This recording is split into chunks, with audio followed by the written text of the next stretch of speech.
This fine Saturday morning, we're going to be talking about giving your chameleons a sense of security. And we've been talking about this all week on my Instagram channel and here on YouTube. If you looked at the daily shorts that you got, we talked about one aspect of giving your chameleons a sense of security. And the reason why this is so important is because just about no care sheets talk about the things that chameleons need to feel comfortable. And we know that a sense of security is required for all living things to be able to thrive and actually be healthy. I mean, you could give us the most perfect environmental conditions, but if we're always afraid of a shark coming to bite us or eat us or a bear coming to maul us, we are not going to be healthy. It's because we're constantly in that fight or flight mode. And all of those hormones going through our body are not good for us to thrive. And it's the same for chameleons.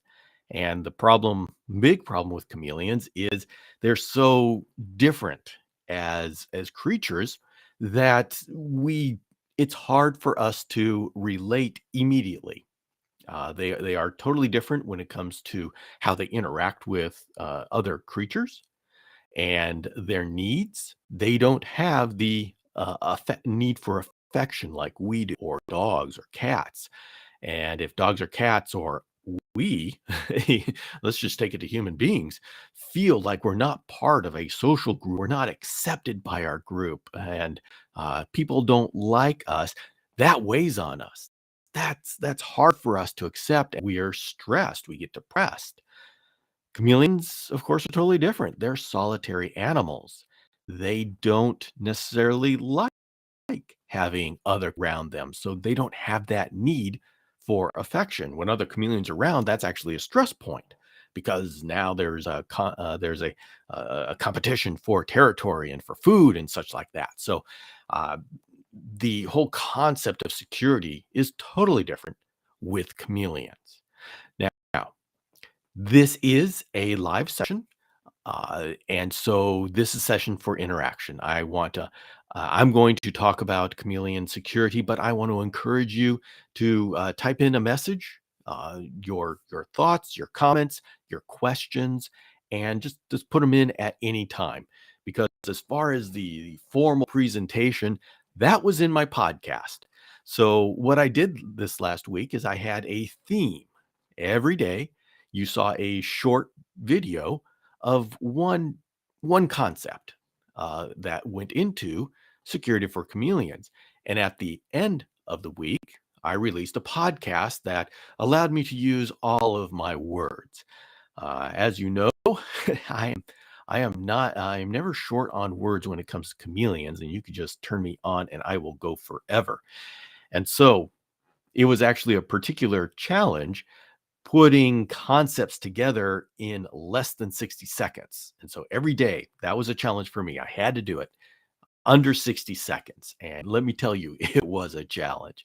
But it was a lot of fun. And we got to have a daily touch point and a discussion with whoever had questions about it. And so Lisa's saying in the chat that my Panther Atticus seems to like coming out and hanging out on me. He sits by the front door waiting for me to open the door to come out. And here's a prime example. We How do we interpret what a chameleon is saying to us?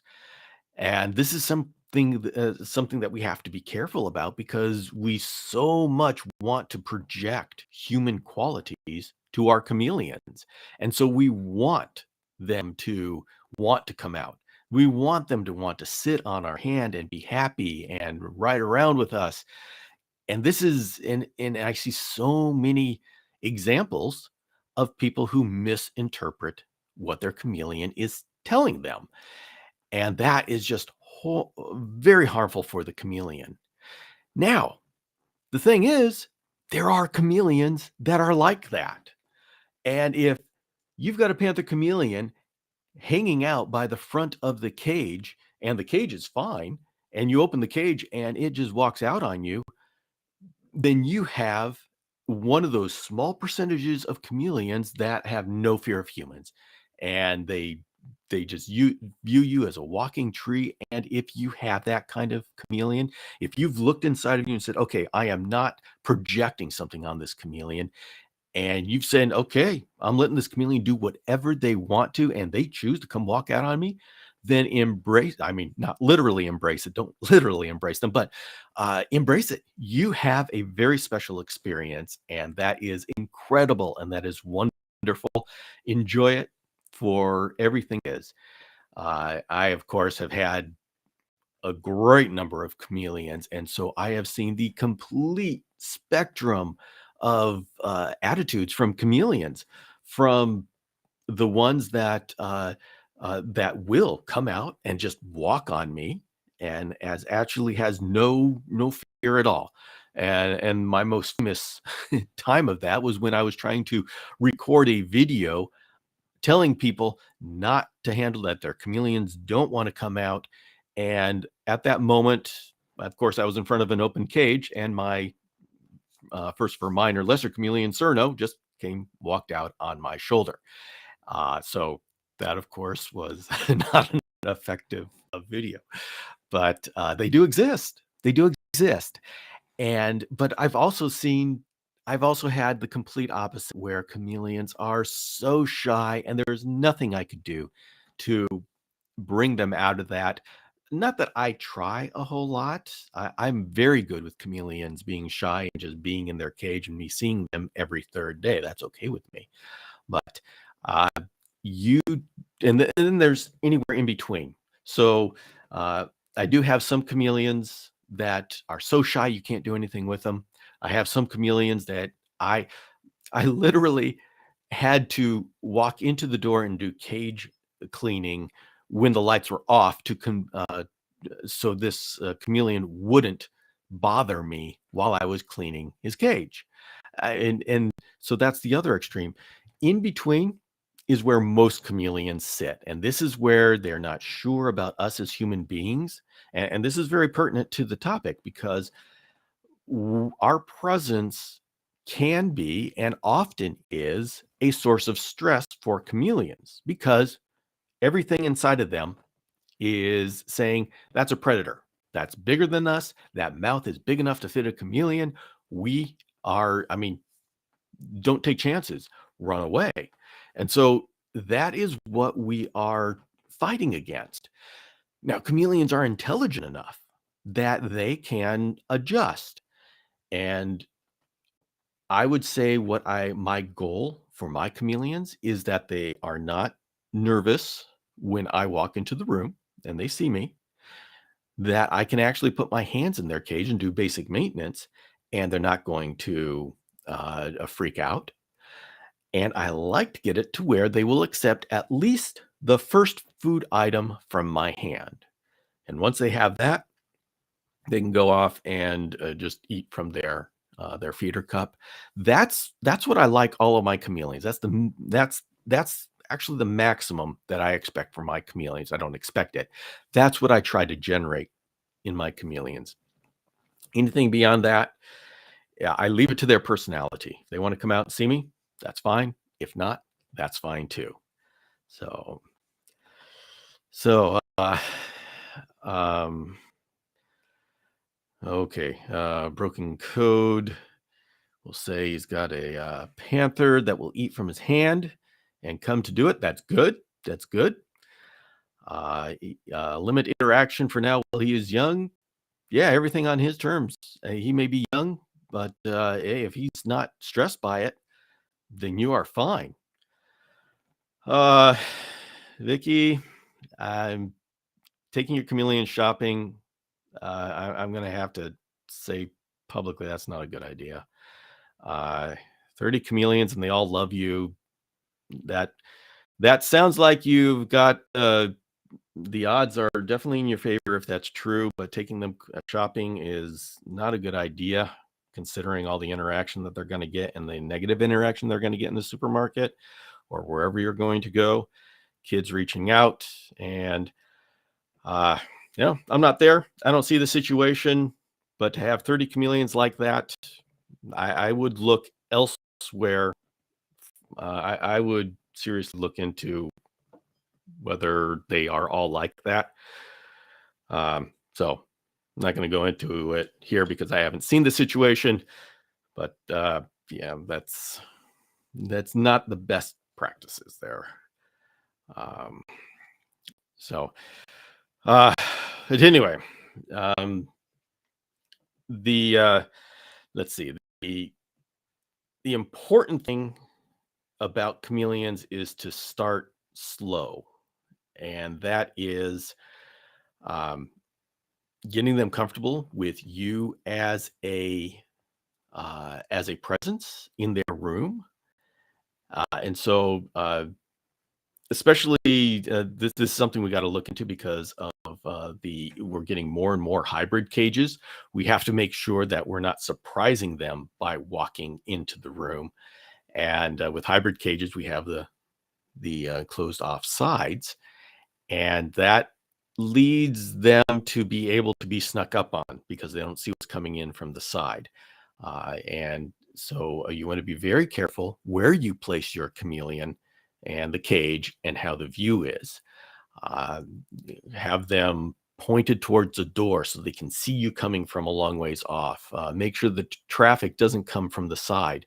And this is the same for screen cage as well. You want to make sure they're not by a door, which is going to open suddenly, because if it does, then that surprises the chameleon. They're not this door. There's no warning of them that this door is going to open, and they don't know what's coming in on the side. We have to look into traffic of pets, like dogs and cats coming by, a bird on the other side of the room. All of these are predators of chameleons, and even though we know they're friendly, and well, maybe they are, maybe they aren't, deep inside the chameleon's DNA, that something screams inside of them predator. And when you have that constant state of saying that there's a predator around, that's a constant state of stress. And as we know, uh, well, okay, what we've talked about on this podcast is there's two types of stress. One is a stress spike where you everything uh, your fight or flight, you're going crazy, and then it's done, and you go off on with your world. Then there's chronic stress, and that is where the stress stays, and it's always there. That is the killer. So when they say stress kills chameleons, that's the truth of the matter. When not all stress kills chameleons, a stress spike is actually invigorating. Being chased by something, that's, I won't say I want to encourage that, but something like that is not going to harm your chameleon. Uh, and shall I say, even us putting our hand into our chameleon's cage and them running away from us is not the dangerous kind of stress.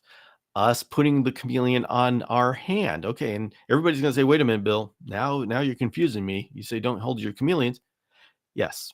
Well, since we have a long time to talk here, I can go into the details as to what it really means. Because when we have just one sentence to speak about something, it's got to be simplified. It's got to be generalized. So the getting down into the details about the stress of handling is that the stress that really is dangerous is the chronic stress. It's the cage is too cold, the cage is too hot, there's always a cat that's sleeping on the cage. These are chronic stress and you know this because when you are in at work and you have the air conditioning blowing on you, you get cold, you get sick easier, and it doesn't happen the first day, it happens the third day because it's all cumulative, and that's the cumulative effect of stress. When I go in and there's a stress spike and I just do something like, say, I try to get my chameleon out so I can do a physical inspection. They have all that fight or flight hormones going through, but then when I put them back in the cage, it settles down. And that's not dangerous at all. And so this answers the question is it dangerous stress-wise to take your chameleon to the vet? No, no. Yeah, it's a stress spike, But as long as when they go back to their cage, they have an unstressful situation, you're fine. Now, it is true that you can overstress a chameleon in a stress spike. You can overload their system. And I've had this, I've seen it happen before. So it's not like you can do anything, but there are within the normal ranges of your maintenance. That's not the dangerous kind of stress. Now, it is remembered by your chameleon. So if you're trying to build a relationship and you're stressing this chameleon out by handling it, that's going to damage your relationship. And the chameleon remembers. The chameleon remembers what gives them stress. And unfortunately, when we've got to give medication, that sometimes permanently, and I guess not permanently, but has long-term detrimental effects on a relationship between you and the chameleon, because the chameleon remembers that. And people report after I went through a medical, gave them medicine, they were always scared of me. And that's unfortunate, but that is part of what a chameleon is. They remember. So, um, uh, let's see. What error? Never thought of moving her cage. Oh, Amanda's saying never thought of that. Moving her cage today. Yeah, just make sure they can see what's going on, and there's no surprises coming in. Um, mm. Yeah. So, okay, McZoo's Exotic Pets asking, discuss health points and how it relates to this topic. Okay. Well, I will say um, the sense of security, and this is if they are, we talked about how if they're not feeling secure, that eventually that is the stress, that is the chronic stress. So, not feeling, I guess this is how we're going to tie it all together. Not feeling secure and always wondering when they're going to be surprised. That is the equivalent of us not knowing, out camping and knowing that there's a wolf pack out there and that they're surrounding us and we can't go to sleep because we don't know what's going on and when they're going to attack us. We are eventually going to get sick because that is going to attack our nervous system, our immune system. And we cannot maintain our immune system if we are constantly stressed, because all of the body's energy is ready for the fight or flight. And so that degrades the immune system until the immune system can't fight off the bacteria that is always attacking your chameleon. And so this is how the chronic stress ends up killing chameleons. And people say, oh, he died of a bacterial infection. Not really. He died from stress, because the stress caused the immune system, which normally could fight off that bacteria, to fail and not be able to fight off that bacteria. And so it was stress caused, not respiratory infection caused. That's the official thing on the cause of death, but the cause of the infection was the stress. Lisa's asking, does moving from one cage into a bigger cage stress them out? The actual moving is a stress spike. Once they get to a new cage, yes, they're looking around, but if it's a good cage, they will settle down within 24 hours. They may do some exploring, but it is always worth it to move them to a bigger cage. Now, moving them back and forth and back and forth and back and forth, that's not a good thing. And I bring that up because that's relevant when somebody has an indoor cage and an outdoor cage. And you got to decide how much stress is your chameleon going through, going back and forth. If you've got one of those Panther chameleons that'll just walk out onto your hand, then transferring them to an outdoor cage is not a problem at all. If you have one that is running, panicked, screaming whenever you open the cage door, yeah, you may think twice about having to do that every day. But bigger cages are encouraged. If you have a bigger cage, please use it.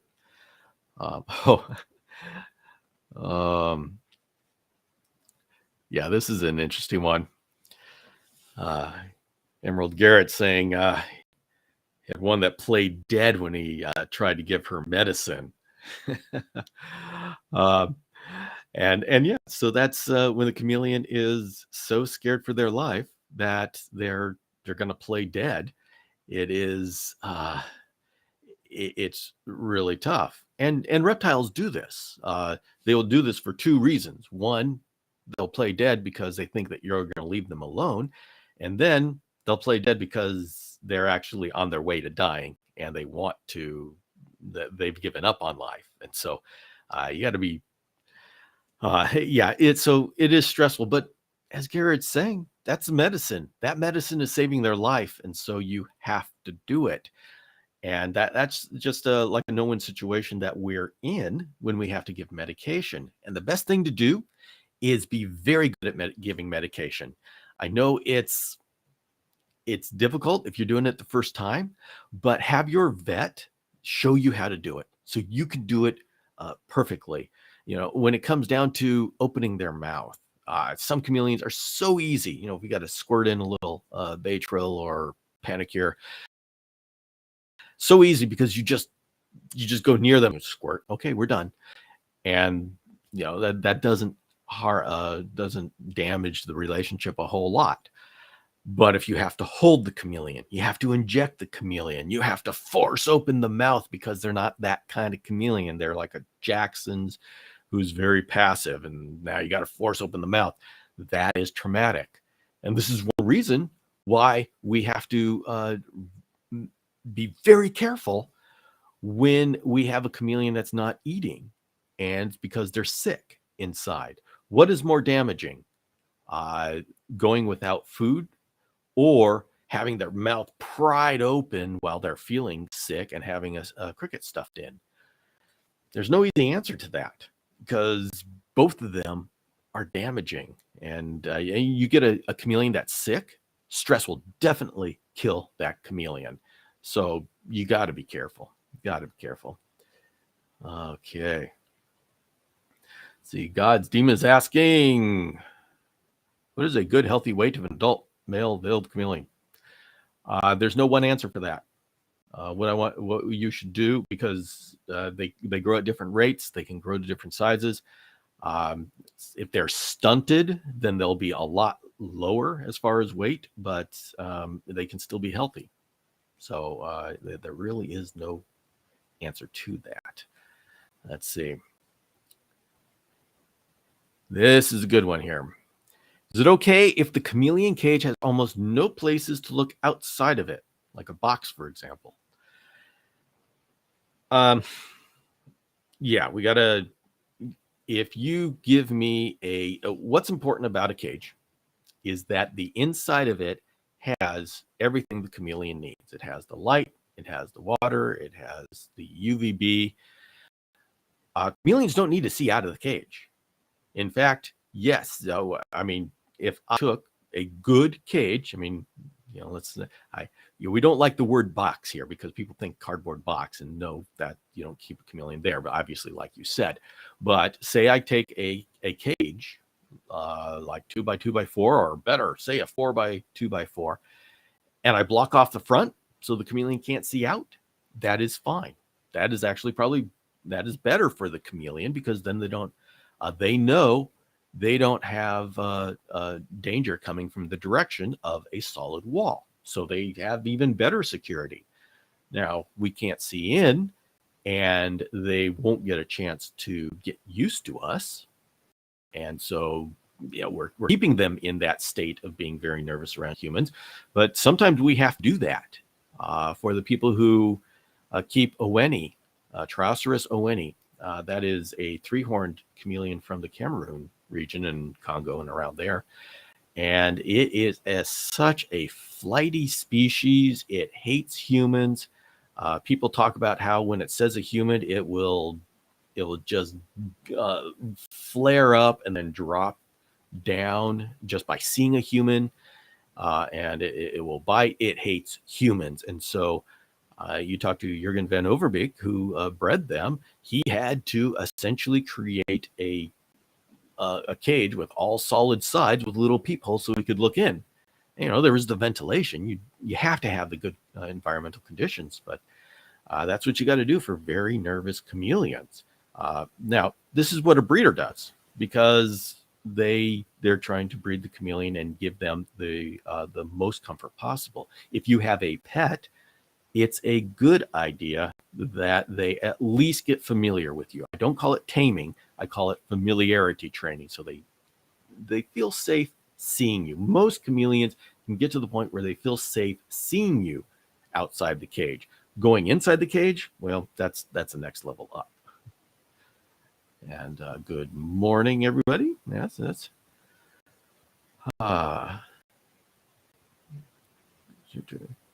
yeah, this is a good point here. Stress spikes exercise their response. As long as there are not severe or prolonged, they are possibly good. Yeah, there's talks about how stress wakes you up and keeps you active, and so but that would be a stress spike. So you ever notice how invigorating you feel after you have a near-death experience? Now, I don't recommend near-death experiences, but that's kind of like what roller coasters do to you. You feel invigorated. Say you after I felt this way after some coyotes chased me out on a camp. Yeah, after it's done, I mean, you're fearing for your life, but after it's done, that's a rush. So, stress isn't all bad, but we got to be very careful how we work with it. So I'm just gonna read. So let's see. Let's just take a couple of observations out here. Valerie Crouch saying, "Hi, Bill. I've learned over time that if trusted, built, slow, and done right, chameleons can be very trusting, even courageous. My oldest Cam has zero fear of anything, and even gets excited about climbing on new people trees. Yes." Let's see. It's not showing everything here. And let's see. But even the smallest things like the color you're wearing can break trust with your chameleon, or at least make them take pause. Yeah, and this is true. And Valerie, it seems to have one of those chameleons that aren't afraid of human beings. And what she's saying about the smallest things like the color you're wearing can break trust.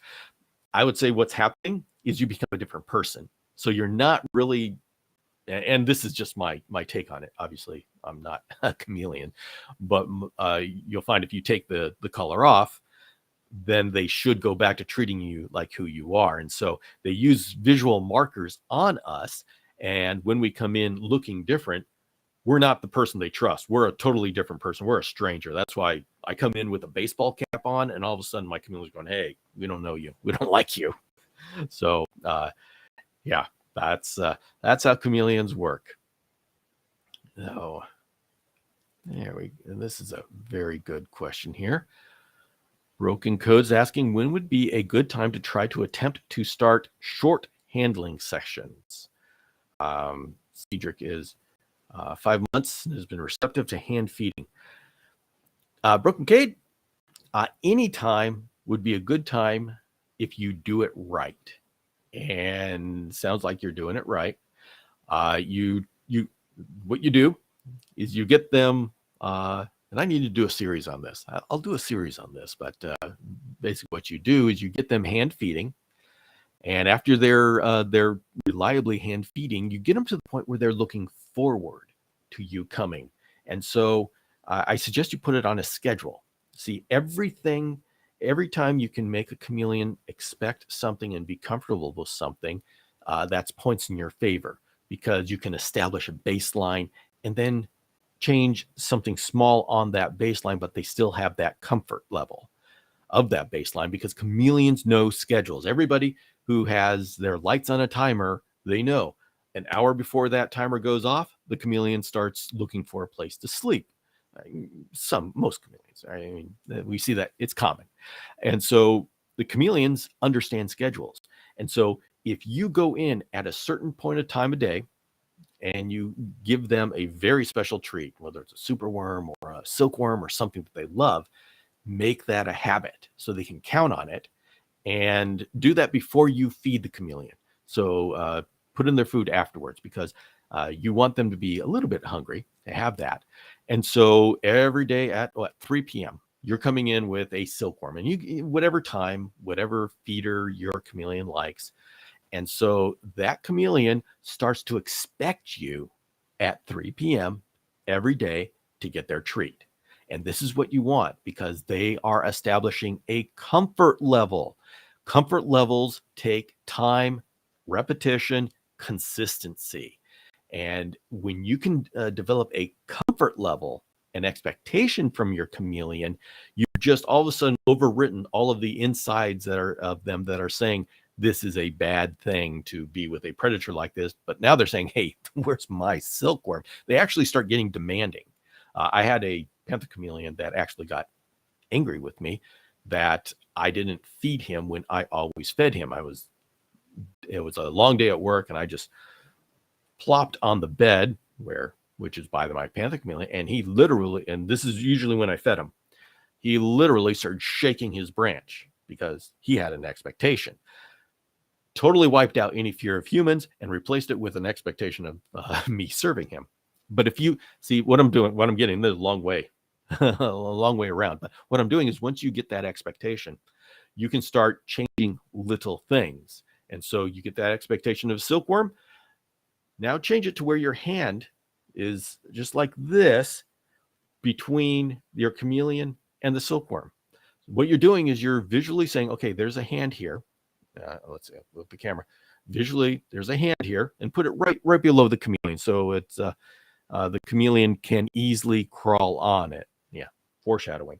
So we have this thing, and so zap, okay, and then the next day, same thing, zap, and so over the week, this hand being between the chameleon and your zapping hand starts to become part of the routine, and they start ignoring it. And so what you've done is you've created a level of comfort around your hand being next to the chameleon. And so what you're going to do after they're comfortable with that, let's see, how do I do this? Is that you're going to take the silkworm here, and you're just going to pull it back to the point where it's more comfortable for them to zap that silkworm if they step on your hand. And see, obviously what you're doing is you're now getting them the one step further, is put their front paws on your hand, and then they go back. You've got to make sure that stepping on your hand is never a commitment to leave their safe place. We are in this training. I never want my chameleons to leave their safe place. What I do by doing this slowly and methodically is I expand what they think a safe place is. And I want my hand to become part of the things they think are a safe place. You see how this is a whole lot more healthy for your chameleon than I'm going to grab my chameleon, I'm going to put him on my hand, and I'm going to force him to sit there and realize he's okay. That I'm not going to do that. I'm not going to do that, and I'm not going to tell anybody to do that. And I don't care how many people say that works. It's not a healthy way to do it. I want to build a relationship with my chameleon, and I'm going to just talk about things that build relationships. So as you see, we let them go with the front paws onto the hand, zap the silkworm. Do that for a while until they just come running, expecting to step on to your hand to get to the silkworm. All right. Once you have that level, then what you have is a silkworm far away, and they step on your hand, and then your hand brings them to the silkworm. They zap the silkworm, and your hand brings them back. So you see what we've added there is the sense of I can get onto this hand, my full body, not just my front two paws, my full body and tail, and it's going to take me to something good, and it's going to take me right back. It doesn't take me out of my comfort zone and my safety zone. And so what you're doing is slowly expanding that comfort and safety zone to include your hand. And this takes a long time, and depending upon your chameleon, it could take months and months and months. And of course, then you've got people who have chameleons that crawl out of the they crawl out of their cage at them right away. So, you just got to accept your chameleon for who they are. It's that there's no way around that. Let's see. Emerald Garrett's saying the vet told him to tap on her nose. Said a chameleon has no stamina. She would give up and she would open her mouth after 30 seconds. Stopped at 10 minutes. Yeah, every chameleon is different. And what Emerald Garrett's talking about is there's all sorts of different tricks to get a chameleon to open their mouth for medicine. The easiest one are the males that just want to gape at you, and the ones that hate you. That's easy. They just open it. And depending upon, some chameleons will learn to do this and not open their mouth. Other chameleons will just keep their anger and just always open it. But there's also other ways of doing it to where you like grasp their nose, tap their nose, and sometimes that gets them to open it up. Sometimes, and then you got to, and after that, you start getting into manual manipulation of the mouth, trying to pull it open, and which is bad news. I don't want to talk about it here because there's so many ways that it can go wrong that I'll bring a vet on, and they can talk about how to do that.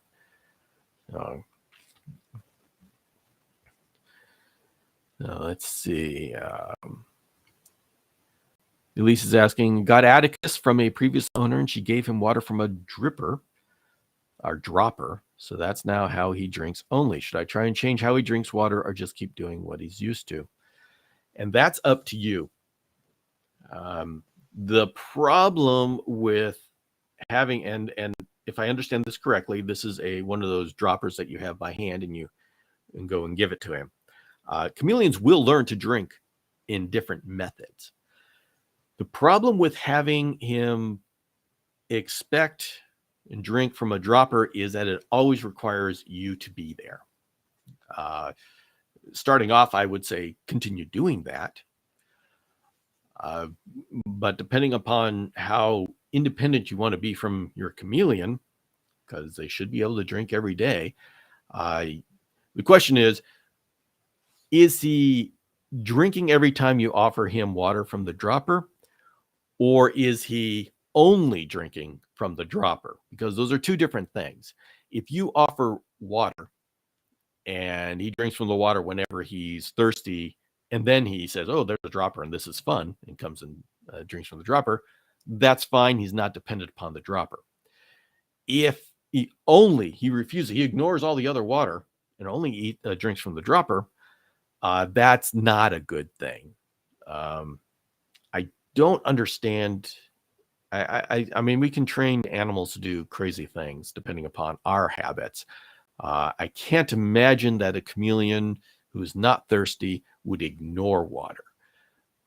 But like I said, strange things happen when you raise an animal one certain way. So just determine, will they drink any other way? And you should be able to slowly wean him off of that if he's really dependent upon the dropper, by offering water the normal way with the misters and such. But you're just going to have to watch that situation.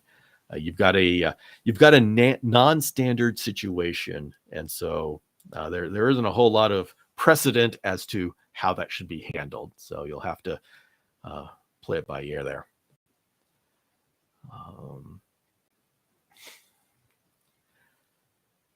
Here's an interesting one. Can Brookesia superciliaris cohabitate 1.1, that's a male and a female, in a large enclosure, 18 by 18 by 40, or would it cause an unreasonable amount of stress? Brookesia, generally speaking, I say don't keep chameleons together. That's the general rule. If you're ever in doubt, don't keep chameleons together. There are some species of chameleon that seem to do okay. They seem to tolerate being together, and most of the Brookesia fall into that. People keep them in groups and they seem to do okay. But the thing is, you don't know what's going on. And so the safest thing to do is keep them separate. Don't keep them together because there's no benefit that they get from being kept together. And this is the standard that I use when thinking about keeping reptiles together. Look at their natural state.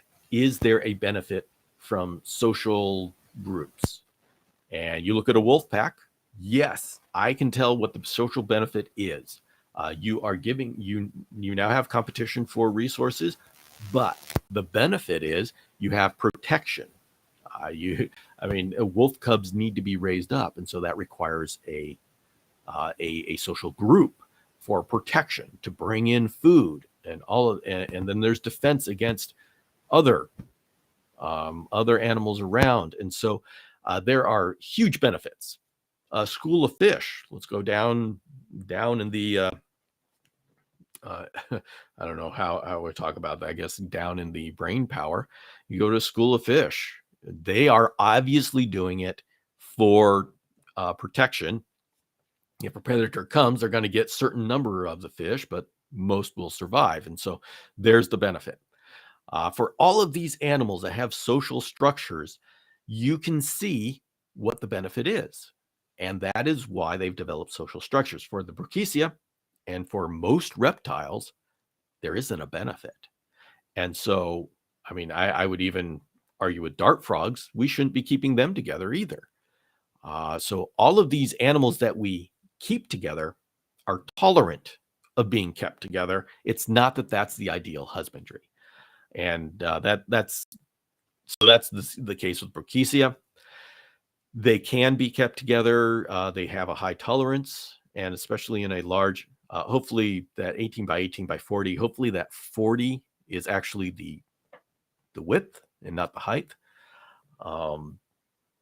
But let's see. But yeah, superciliators, they do okay in an 18-inch. They like to be up, I don't know, well, maybe 18 by 18 by 40. If 40 is the height, superciliars would like that.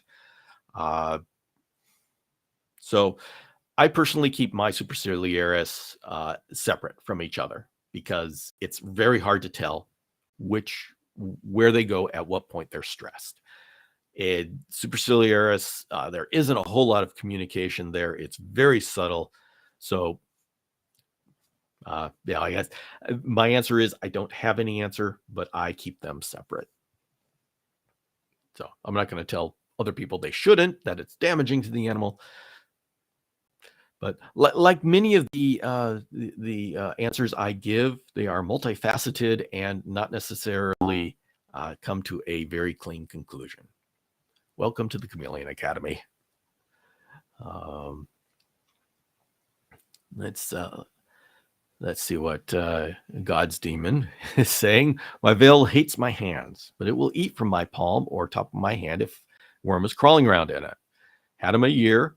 Not sure he will trust my hands, but tolerates them.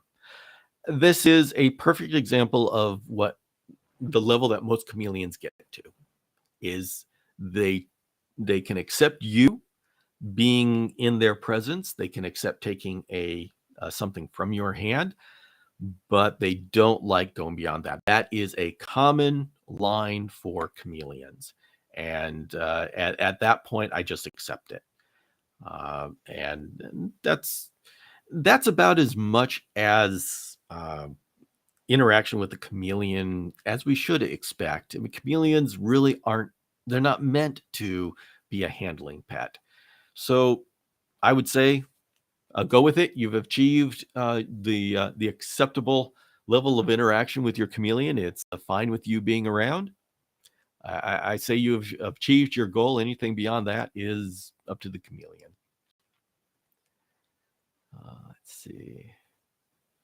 Let's see some of these others. I need to catch up on my. Let's see. We have a couple of other things that don't have to do with chameleon sense of security. Let's see. Oh, here's a good. Rachel saying, I have male Jacksons and 3 bearded dragons. Had to put a wrapping paper on the side of one of the beardy tank till he was stressing my chameleon out. Good. That is excellent, excellent, an excellent observation. And that is common, that chameleons and other reptiles are not going to, chameleons are going to think other reptiles are predators because they are. And so that's exactly what you do, is the visual barrier. And then they go down and be comfortable.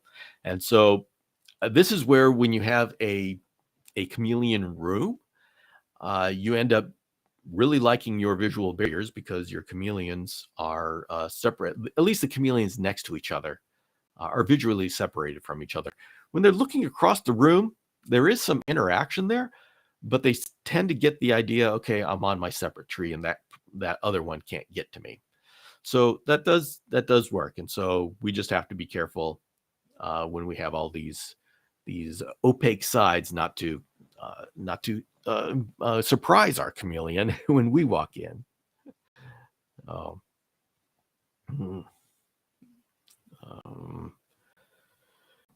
Let's see. Okay. Well, so we got more about the Brachysia. Tank for the Brachysia I was talking about was 40 inches wide. Yeah, and we got to make sure the superciliaris, they do like to climb up. So I think 18 inches may be enough. You may want to give them more and see how much they climb. And possibility of dividing it in two with chloroplast in between. That's a really good idea. And especially if it's a removable barrier, then you can experiment with it and see how it works, especially if you want to do a mating. But if you're not going to be mating, that's the absolute safest way, because each one can just grow on its own.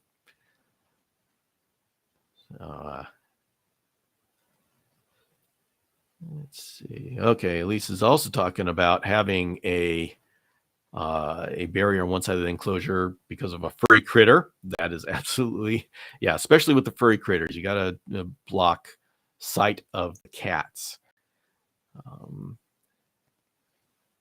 No. All right. Well, it sounds like we are starting to get our messages that are going into things other than security. And so what I'm going to be doing is I'm going to be closing off some thoughts about security of chameleons. And if you want to ask a question about security, please put it in now. And then once I'm done with that, I will go and start talking about all the other questions that inevitably come up that are just general, have nothing to do with the topic, are just talking about chameleons, which are valuable as well. They're just off topic right now. But so as far as security goes, the important thing is patience. Patience. The chameleon lives a much slower life than we do, and thinks and changes much slower than we do. And so we have to be deliberate about our familiarity training. That is something that is on us, not them. And it's very easy to get impatient and not want to go through the little baby steps to do it at the chameleon's pace. But that's the way to do it. And for everybody who is coming in and wanting to know more about security, there are YouTube shorts here where I did one thought every day. I have a podcast in the Chameleon Academy podcast that's listening that goes into a lot of detail. And so that, and want to say I have a website here, a page that has all on the Chameleon Academy that has all the information that we've been talking about. There's the pod player that you can play, and topics about security of chameleons. And down there's at the bottom, there's all the shorts that you can play. So you can go to the chameleonacademy.com site and find this page. It's part of the basics. Here, I'll do this. This is you see this the basics course here, and Just go down here, and it's module 12, sense of security for chameleons. So, all right, with that done, let's go ahead and get into your general chameleon questions. Give me a chance to read some of these. Okay. Ooh. Got someone from Indonesia. We'll be have a business trip next week for almost 4 days. Is it safe to not eat for 4 days? Just auto misting? Yes, it is. Especially if you're an adult healthy chameleon, going 4 days without food is no problem. Especially if right before you leave, you have give a feeder run cup that has 2 meals worth of crickets or whatever you're feeding. They will have eat that day, and boy, they'll be full the next day. And the third day, they'll start thinking about getting food. The fourth day, you're already back. You can feed them when you come back. They're fine. They're fine. We have a message from Sweden. Hello. It's good to have people from Sweden. I am picking up, Helsing TV says, I'm picking up my first ambulobe tomorrow, and I have a question. How do I assure that the airflow is good enough, but still keep the humidity in the enclosure? Oh, that's going to be, yes, that's going to be unique for every situation. The way I do it is I spray down the enclosure and I see how long it takes for everything to evaporate. I want to evaporate within an hour or so. And so I am looking for enough airflow that that the water doesn't stick around for more than 2 hours. And that's assuming that it's during the day. During the nighttime, when it's cooler, I'm okay with, I wake up in the morning and I still have droplets on the leaf. That's actually what I'm looking for. So during the day, and that's my personal gauge. There's no study that I know of that says this is the perfect way to tell. But the way I tell is how fast does my moisture evaporate? And if I need more airflow, I either give more screen to the cage or else I put on a gentle fan. But I don't want it to disappear within 10 minutes. So somewhere between 10 minutes and 2 hours. So you can gauge it like that. Yeah, I'm sorry, that's not one of those things that we have a definitive answer for just yet.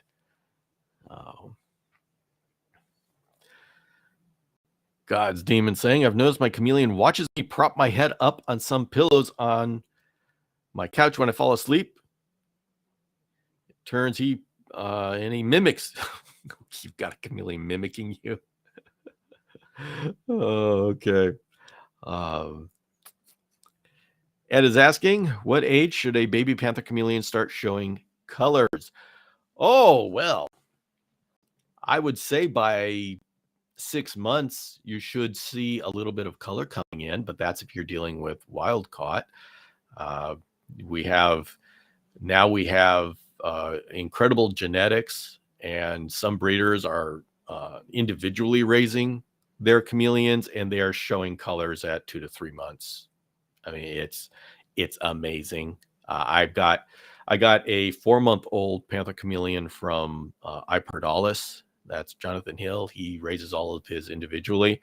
It looked like a 6-month panther chameleon from 2 decades ago, before we had all this. So it really depends on the genetics where you're getting it, but that's the general idea.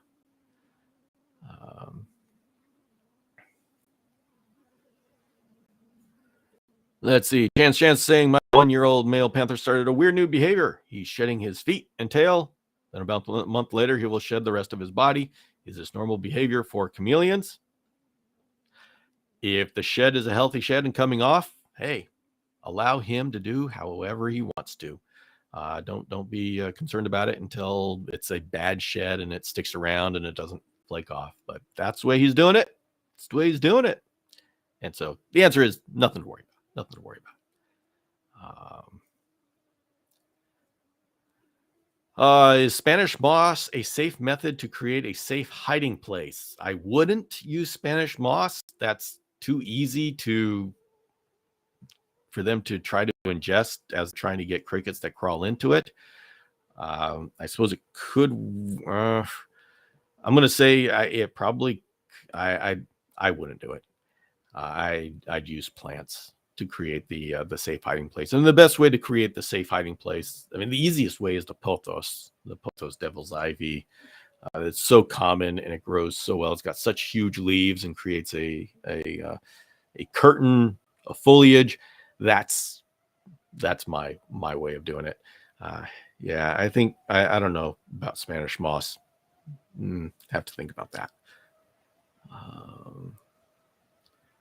Let's see. Amanda Perez, thank you for the video. We've never thought of some of the stressors you brought up today. Excellent. I am so glad that this is helpful. Let's see. Oh, here's a common question. Let's definitely go into this. Elena is saying my cam hisses, bites multiple times, and jumps off. The one time I tried to move him. And I have never handled him since. But he hand feeds every day. It's been 6 months. Will he ever get friendlier? The answer is maybe. It's when chameleons are young, they're even more skittish. It's because they're small and they can get eaten, and so they have a heightened sense of mortality. There comes a point in their development where they start growing up and they start calming down. And I know this point, this is kind of a celebration point. It's like a coming out party where, like my veiled chameleon Clancy, many people here may know him, Clancy, would always run away from me when I went into his cage to do whatever I was going to do, put the food dish in, do some cleaning, and just run away and hide in the foliage. And then one day he had grown to the point where he decided he's not running away, and he just stood his ground. And what was happening is Clancy was growing up. This is at the equivalent of the end of his teenage years, to where he's now coming into his own, and he's getting that confidence. And so chameleons will change with age. So it is possible that your chameleon will mellow out, especially with a year or 2 or 3 of you being the hand feeder. They'll get to know you and they'll get to trust you. So now how much they will trust you, that's up to each individual chameleon. So this is where the answer is yes, you have hope, but there's no for sure that any chameleon is going to change. So just keep at it. Be patient, be calm, always bring them good things, and that's the best you can do. Okay.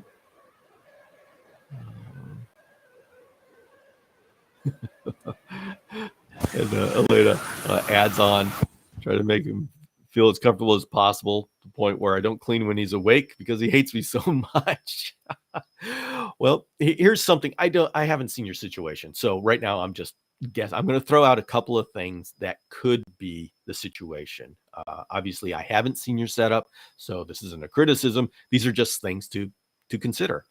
First of all, is the size of the cage. If the cage is small, the chameleon is going to be hypersensitive to anything in their cage. And so if you have like anything under a 36-inch cage, 36 or under, that's too small for a male veiled chameleon. The 48 2 by 2 foot by 2 foot by 48 or 4 foot tall cages are the minimum for a male veiled chameleon. I would love it if it was easier to make larger cages, but that is the minimum. That is a cage that you're starting to get some room to where a hand can be in the cage and they're not freaking out. So number one, get a bigger cage. That helps chameleons. Number two, have the perching branch right around above your head height. When it really makes a difference to the chameleon how you approach the chameleon. If you're coming down onto the chameleon, that's very stressful for them. if you are coming up to the chameleon, they feel a lot more confident up there. So cage size, the height of the basking branch, and really, and I will say cage width is actually more important than cage height, as long as you put the cage up on top of have some height to the basking branch. So I guess what I'm saying is it's not necessarily important how the distance between the basking branch and the bottom of the cage, but it is important the distance between the basking branch and the floor. And so if they're above your head, I don't care where the floor of their cage is. They're just caring that they're above your head. And then the inside of the cage.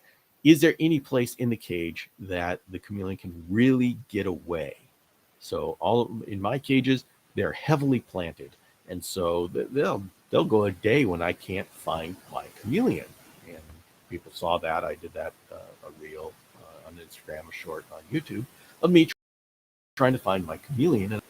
And that's a good thing because they have a sense of security that their cage is secure. If you don't have that in your cage, even if you have live plants all around the outside, but there's no place where the chameleon can get behind and feel safe, they're going to be living in a constant state of stress and safe. That's going to come out in their personality. They can't learn to be comfortable with you if they don't have a home base where they're comfortable with. So those are the three things I would say to look at. And then you have the chameleon personality. So hopefully some of that can help. And I'm glad you've got some value out of the channel. Thank you, Elena. And this is comment. Emerald Garrett says, I'm a serial pothos killer. I have a number of people who have trouble with pothos. And once again, I'll just say overall, for everybody listening who has trouble with their plants and chameleon cages, there are a couple of things you can look into. Often plants, it's either too much light, not enough light, too much water, not enough water. So, some combination of that.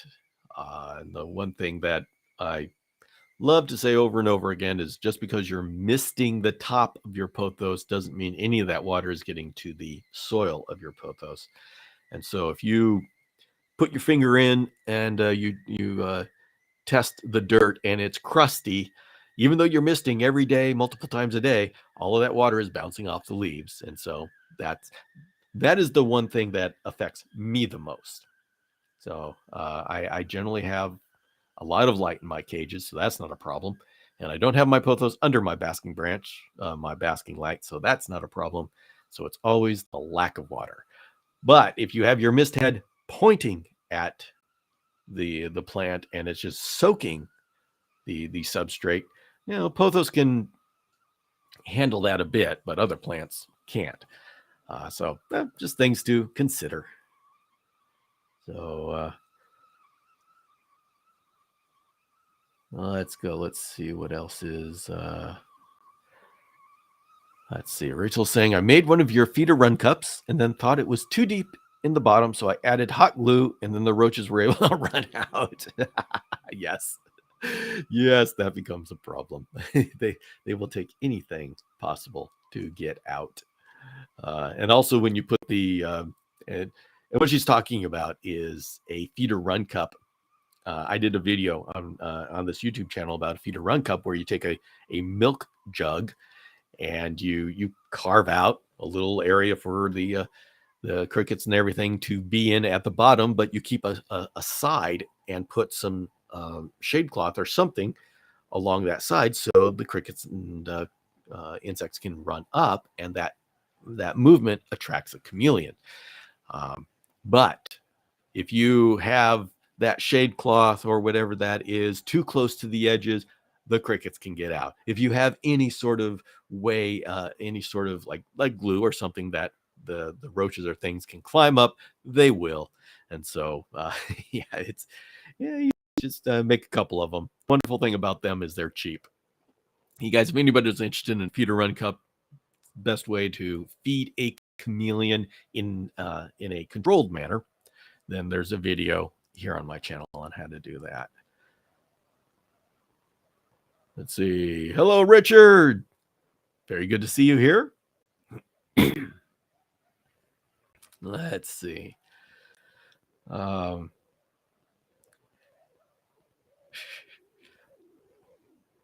Okay. Jap. If we could choose one, which the best for chameleon?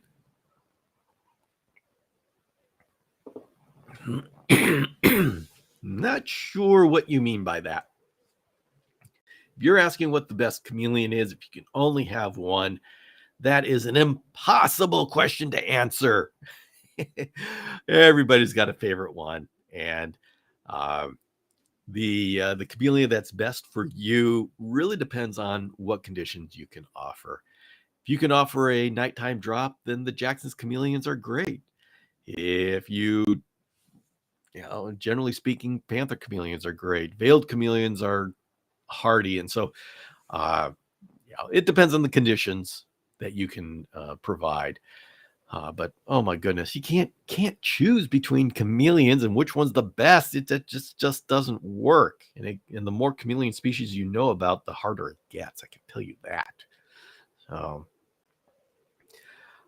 all right, Elise has come back with some words about that chameleon that loves the dropper. He is not drinking the water droplets, but has followed the water right to the top of the enclosure and is drinking from the top screen. Okay, he's got his own style. Yeah. So generally speaking, this chameleon here is a special case, and so who knows, he's got some psychological imprinting has decided as to how he drinks, and so this is a unique case.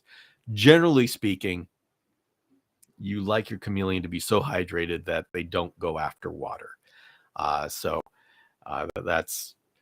But in this case, there's something that's gone on early in his life, and so at least he's going to have a fun time working with this with this guy.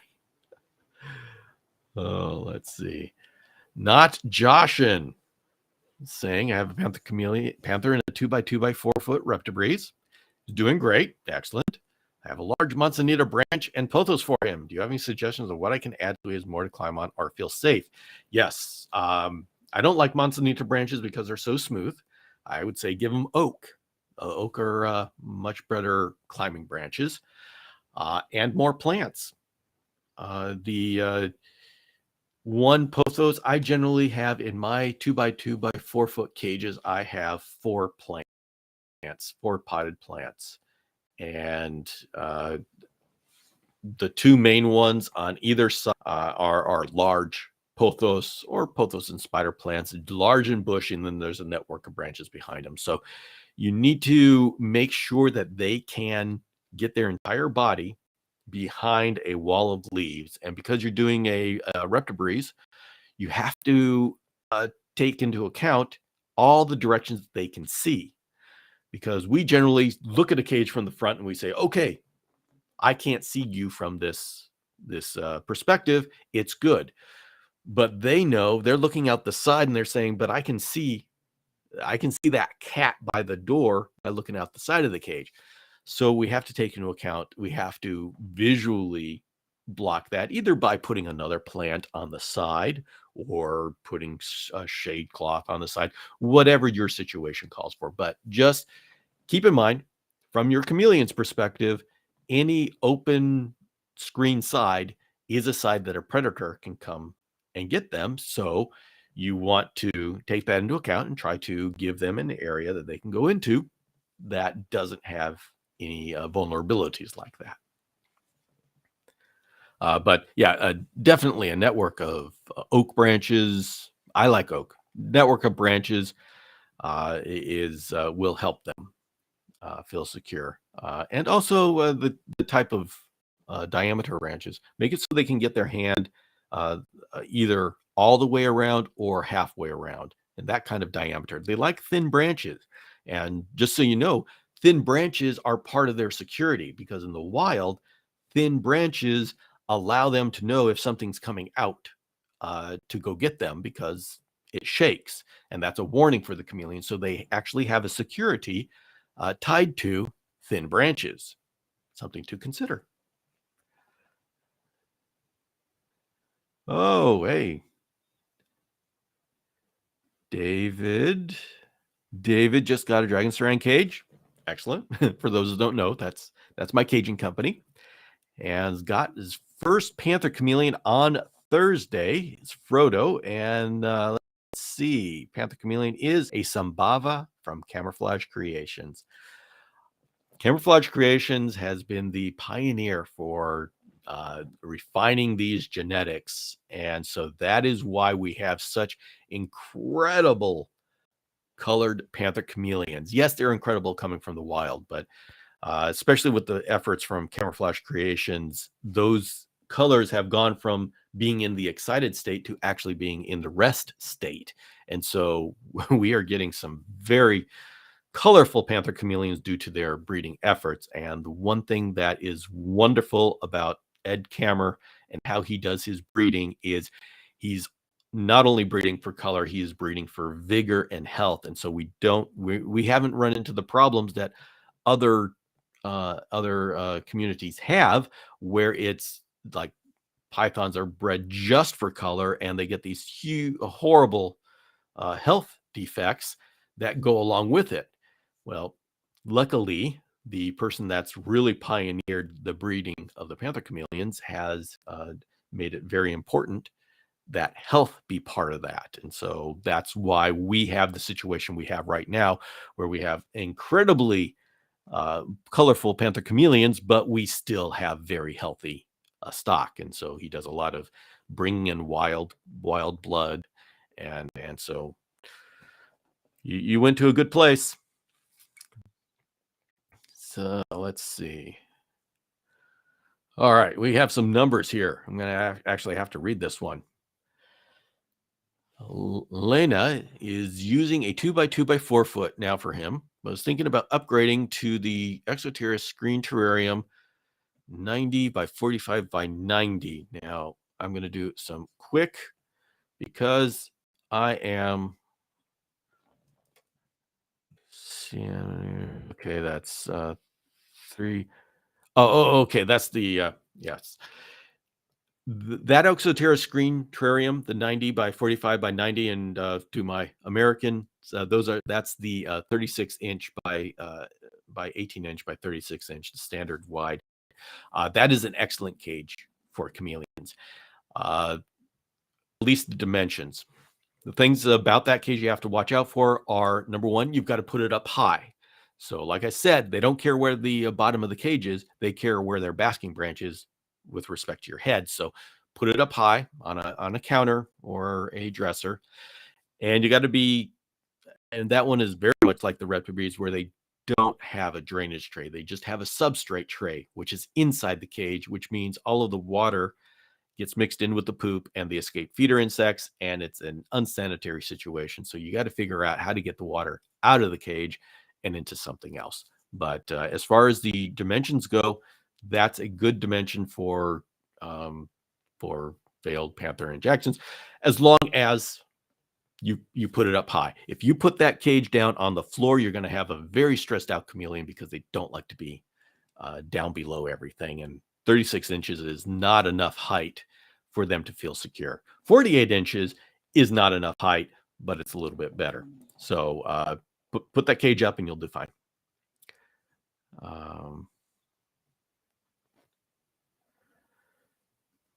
There we go. Setting up my second environment soon. A dragon strand, of course. Yeah, of course.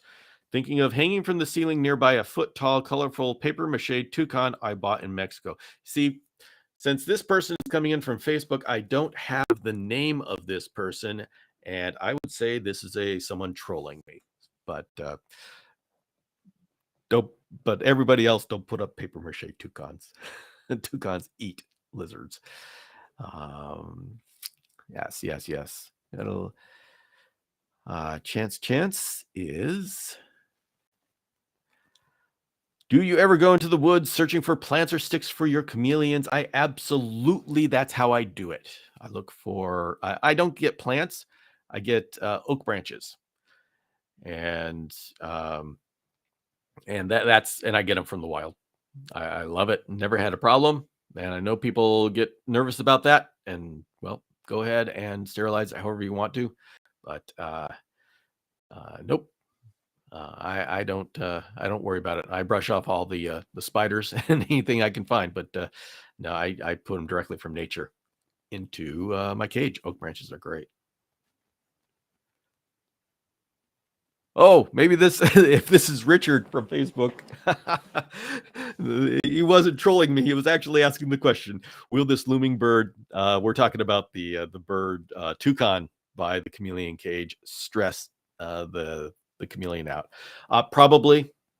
I am sure that chameleons tend to get used to things that don't uh, that that they get used to their surroundings, but something as uh, perfect. I mean, a toucan is obviously it's a new world bird, so I don't think that there's any. I don't know that there's. I mean, hornbills are in Malaysia, so I don't know that there's an equivalent bird, but I am sure that a toucan is as close enough to a bird, the shape that they would recognize that as a predator, and it would stress them. Now, that said, every chameleon's different. The situation is unique, and so you can try it. Uh, but that would not be something that I would do.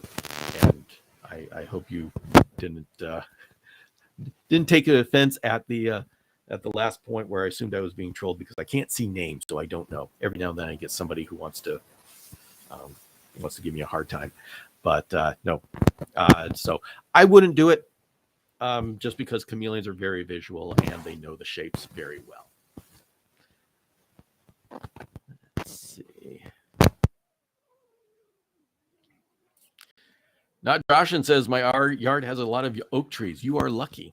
Would it be okay to take branches from the yard and bake them? Do you collect and buy your own? I would collect the branches from your yard, and I would not bake them. I would. There's really no reason, especially if, I mean, I would say just take them from your yard. I go to parks and I take my oak branches from parks. It's not a not a problem. And as for, okay, we can talk a little bit about the baking and the sterilizing of branches and things coming from nature. It's a theoretically, I mean, it's a good idea. No, I mean, theoretically, it's a valid idea, because you're worried about things coming in from nature. But in practicality, I do not know of one instance where it actually harmed the chameleon to have things come in from nature. I can imagine, yeah, if you have loose bark, check what's under the bark, if there's spiders and things like that. But parasite wise, if you're in North America, those parasites are not chameleon parasites. Parasites are very specialized for their hosts. And you got to be, because you're microscopic, and so you have a hardwired system as to where you have to go within this host. And if this host is any different than what you're used to, you're just going to get lost. And so, but I will say I have no evidence of there being any problems of bringing in a wild branch into your cage. I mean, assuming you take off things that are obviously dangerous. But that said, if washing, baking, bleaching, whatever the branch makes you feel more comfortable, you should do it, because your sense of comfort is just as important. If you're worrying about what could come in on this branch, then it's not a good situation for you too. So by the same token, after everything I've said, I will also say that I don't criticize people who want to do it. Have at it. And you're an important part of this situation as well. And if you're not comfortable with something, think twice before doing it. Uh, so, all right, folks, we are coming to the end. Um, Actually, we've gone way over, but that's okay. Love being here with everybody. Uh, any final questions? You're welcome to put them down. Next week, we are going to do the exact same thing. We are going to go into uh, why was there no live stream last Tuesday on Instagram? Little, little scuffed. Okay, why was that? Oh, yes, because I had an emergency meeting that I had to go to that was exactly at the same time, and it came up right at that time. You know what? It's a good thing. I'm actually preparing to go to Madagascar, and so I'm going to be able to bring a whole lot of information and a whole lot of fun back to this channel and share with you. But I had a meeting that I had to go to that was exactly at that time. So next week we are going to do this again, and uh, and yes, so next week we're going to be on the theme of feeding baby chameleons. So we're going to all talk about the smallest of feeders, the fruit flies and the bean beetles, and how we present food. Do we supplement or not? And I'm going to do the same thing that I've done this week. I'm going to do a video every day. So just one thought every day. It'll be on both Instagram and on YouTube. And then on Tuesday, there will be as long as the stars align, there will be a live session on Tuesday at 5 p.m. Pacific time where we'll talk about this topic again. Friday, I will release a podcast on feeding chameleons, baby chameleons. And on Saturday morning, once again at 8 a.m., we're going to have this live session where we tie it all together. And I'm hoping with all of this, it allows us all to think about it and talk about it. If you want to do daily interaction on this, go to my Chameleon Academy Instagram channel, because they're in the stories. They have a stories feature. That's where I post the reel, the video that I do every day, and then we talk about it. And so that's a way to interact and ask questions all through the week. And what I'm hoping is that by taking a theme for the week and having all of these touch points, a daily video and talking about it on stories, and then having a live on Instagram on Tuesday night, and having a podcast that goes into deep detail about all of it, because I can go into way detail on a podcast and give you all the information on a podcast, and then have on Saturday morning, we get together and we talk about it. I think that this is going to be a more immersive, interactive way to go over these topics, and that I'll be more effective in being able to express what I'm trying to get across, because you've had chance to think about it, you've had chance to come back and talk to me, and so we can all just go through this together. And so I enjoyed last week very much. I hope you guys enjoyed it as well, and we're gonna try it again next week. And so as long as everybody likes it, we're going to continue doing it this way. So, and let's see, let's get some last questions. Oh, well, that's not a question. That's a very nice statement. Decided to get a chameleon after wanting one a long time. Watched the videos and gained confidence from watching here. Firebird, thank you very much for letting me know. It is great knowing that you got value out of this outreach. And let's see. Deborah's asking, other than mealworms and crickets, grasshoppers, do veiled chameleons eat? Oh, veiled chameleons will eat anything and everything.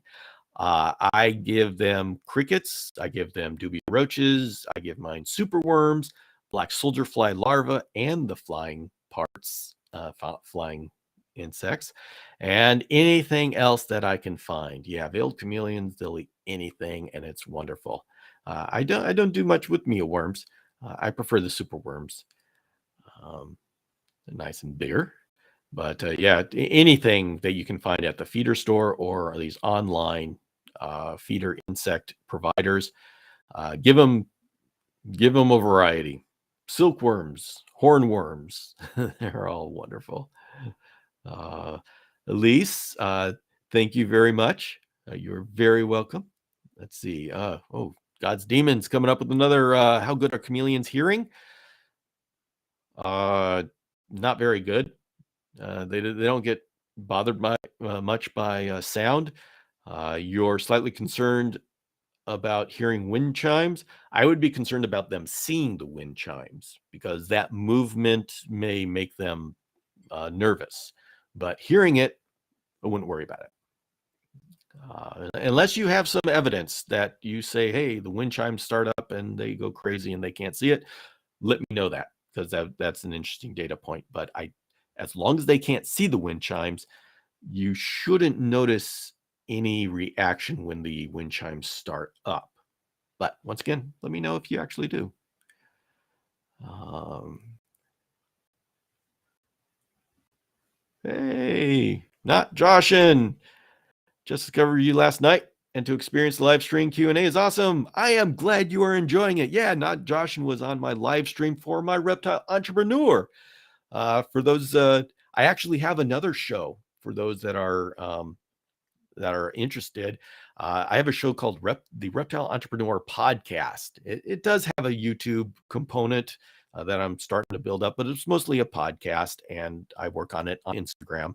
And it's all about starting a business in the reptile world, either as a creator of like cages or as an Instagram. An influencer, a creator of videos or podcasts. And so, if you wanted to be involved at all in the reptile world and say in a business aspect, whether as a hobby business or a serious side business or a serious business, check out the Reptile Entrepreneur podcast. You can go to and you find it on both on YouTube and Instagram. And we talk about things like last week we talked about being on Instagram and all the crazy things that are going on there. So check that out if you're interested in that aspect of things.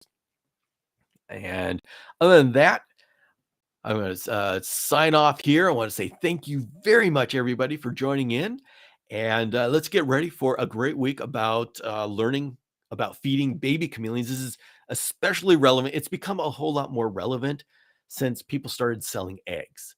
And that's become, and well, people are starting to buy eggs and hatch eggs. And now they're getting this little, I mean, feeding a hatchling chameleon is so much different than feeding an adult. I mean, conceptually, it's not, but there's some challenges. And so I specifically wanted to do a series on feeding baby chameleons because I think that's become more and more relevant, not just for breeders now.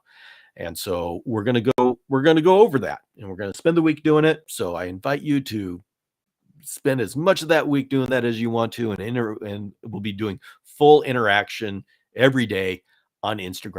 And so and close up here on YouTube. So I invite you to join me there, Chameleon Academy on Instagram. And you'll see the videos here, but YouTube isn't that great they don't have a whole lot of interaction features. And so you'll see the videos here, but you'll also see them on Instagram, and I like interacting on Instagram a little bit more. It's a little easier there. So, all right. And we're going to end this day with a word from Emerald Garrett saying, my girl is basking outside and just wanted to let you know that she loves the Chameleon Academy. Well, that's a sign of honor. She loves how much her mom has learned because of you. Thank you very much. And I am very glad that there's a chameleon out there that is happier because of it. So, everybody, thank you for joining me, and I will see you throughout next week.